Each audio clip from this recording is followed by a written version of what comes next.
Welcome to Suman TV, India's largest digital network. మీకు తెలియకుండానే మీ చేతులు వణుకుతున్నాయా?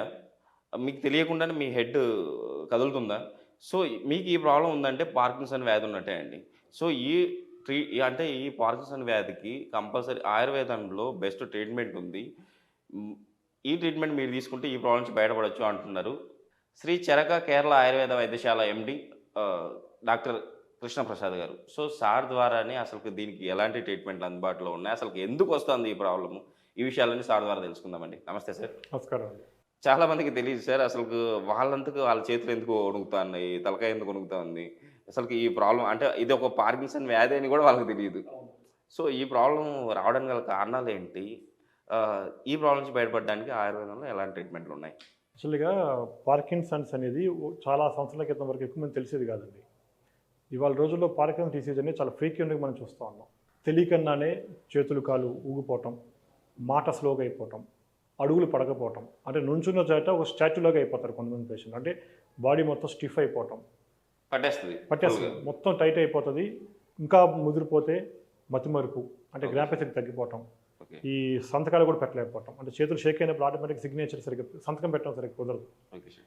ఇవన్నీ పార్కిన్సన్స్ లక్షణాలు. దీంట్లో ఏమవుతుంది, అల్లోపతి వైద్య విధానంలో జరిగే పార్కిన్సన్స్ అనేటప్పటికి పార్కిన్సన్ ఎందుకు వస్తుంది మీకు తెలియదు. ఈ లక్షణాలు ఎందుకు వస్తున్నాయి? బ్రెయిన్లో ఒక కెమికల్ తగ్గటం, డోపమిన్ అనే కెమికల్ తగ్గినప్పుడు మనకి నలుగుకి నలుగు కనెక్షన్స్ అనే ఉదాహరణ కొన్ని కనెక్షన్ సరిగ్గా లేకపోవడం వల్ల ఈ సిమ్టమ్స్ అన్ని పేషెంట్కి వస్తూ ఉంటాయి. పోనీ ఈ పార్కిన్సన్స్కి ఒక శాశ్వత పరిష్కారం ఏమైనా ఉంది అంటే అల్లోపతి వైద్య విధానం చూసుకుని దాని శాశ్వత పరిష్కారం అంటే ఏమి ఉండదు. అంటే కెమికల్ తగ్గింది, కెమికల్ ఇస్తారు. లోపల నుంచి బాడీలో కెమికల్ తగ్గింది అంటే బయట నుంచి కెమికల్ ఇస్తారు. డోపమైన్ బయట నుంచి ఇస్తారు. ఓకే, ఇవ్వటం వల్ల కొన్ని రోజులు బాగానే ఉంటుంది. ఇంకోటి మీరు చూడాల్సింది ఏంటంటే పార్కిన్సన్స్ అనేది ఎప్పుడు కూడా పేషెంట్ అందరికీ టోటల్ బాడీ ఎప్పుడు ఒకేసారి రాదండి. ఫస్ట్ ఒక కుడి చేయ ఎడమ చేయ ఎఫెక్ట్ అవుతుంది, కొన్ని రోజుల తర్వాత కుడి కాలు ఎఫెక్ట్ అవుతుంది, కొన్ని రోజుల తర్వాత ఎడమ చేయ ఎఫెక్ట్ అవుతుంది, ఇంకొన్ని రోజుల తర్వాత ఎడమ కాలు కూడా ఎఫెక్ట్ అవుతుంది. తర్వాత మాట స్లో అయిపోతుంది, మతవరకు స్టార్ట్ ఇవన్నీ ఉదాహరణ తర్వాత వచ్చే సిమ్టమ్స్ పేషెంట్లో. Okay sir. ఈ స్టేజ్లో స్టార్టింగ్ స్టేజ్లో కనుక ఇది మనకి పార్కిన్సన్ డిసీజ్ అనేది ఐడెంటిఫై చేసి, చాలామందికి ఐడెంటిఫై చేయడానికి 2-3 years టైం పడుతుందండి. ఎక్కువ ప్రాబ్లం ఎక్కడైతుందంటే ఫస్ట్ ఇది పార్కిన్సన్ ప్రాబ్లమ్ అని మన డిసీజ్ అని డయాగ్నోస్ చేయడానికి 2-3 years టైం అనేది వేస్ట్ అవుతుంది. ఈ లోపల రోగం బాగా ముదిరిపోతుంది. అంటే 2-3 రోజులకే ఎక్కువైపోతుందా?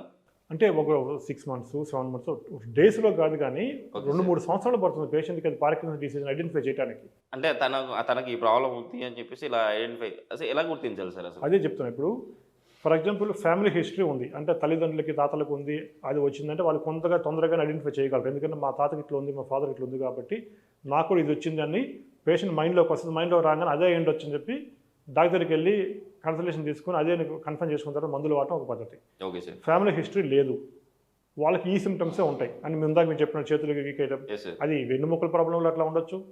ఆల్కహాల్ పేషెంట్స్, ఆల్కహాల్ బాగా తాగిన వాళ్ళకి కూడా చేతులు షేక్ అయిపోతుంటాయి. రకరకాల అలవాట్లు ఉన్న వాళ్ళకు కూడా తెలియకుండా ఒంట్లో నరుసరి షేక్ అయిపోయి, అది అక్కడ డిఫరెన్షియల్ డయాగ్నోసిస్ ఇదా అదా తెలుసుకోవడానికి చాలా టైం వేస్ట్ అవుతుంది.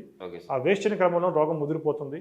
ముదిరిపోయిన తర్వాత చిత్తూరు స్టేజ్లో అల్లోపతి వైద్య డాక్టర్స్ ఏమంటారు, DBS, డీప్ బ్రెయిన్ స్టిమ్యులేషన్ అని ఒక సర్జరీ చేద్దామంటారు. Okay sir. ఆ సర్జరీ చేసిన పేషెంట్ ఎట్లా ఉన్నారో పేషెంట్కి తెలుసు, చేసే డాక్టర్కి తెలుసు ఎంతవరకు ఇంప్రూవ్మెంట్ ఉంటుందని మనం చెప్పట్లేదు దాని గురించి. Okay sir. అది బ్రెయిన్లో ఒక చిప్ లాంటిది పెడతారు, ఇక్కడ ఒక ఛార్జింగ్ లాగా పెడతా ఉంటారు. ఒక 3 years తర్వాత ఆ బ్యాటరీ మళ్ళీ తీసేసి మళ్ళీ ఛార్జింగ్ చేసుకుని అదొక నరకం. Okay sir. ఇవన్నీ లేకుండా ఏదన్నా ఒక శాశ్వత పరిష్కారం ఉందా అని మీరు అడిగారు ఉందాక. దానికి ఆయుర్వేదంలో ఈ పంచకర్మ చికిత్సలు, అంటే ఆయుర్వేదం ప్రకారం చూసుకుంటే దీన్ని కంపవాతం అంటాం. అంటే వాతం వల్ల టోటల్ బాడీలో నర్వస్ సిస్టమ్ అనేది వీక్ అయిపోయి నరాలన్నీ తెలియకుండానే మన కంట్రోల్లో లేకుండా ఇర్రెగ్యులర్గా పనులు చేస్తూ ఉంటాయి నర్వస్ సిస్టమ్, నరాలు అనేవి. అది ఆయుర్వేదంలో ఈ కంపవాతము అంటారు దీన్ని.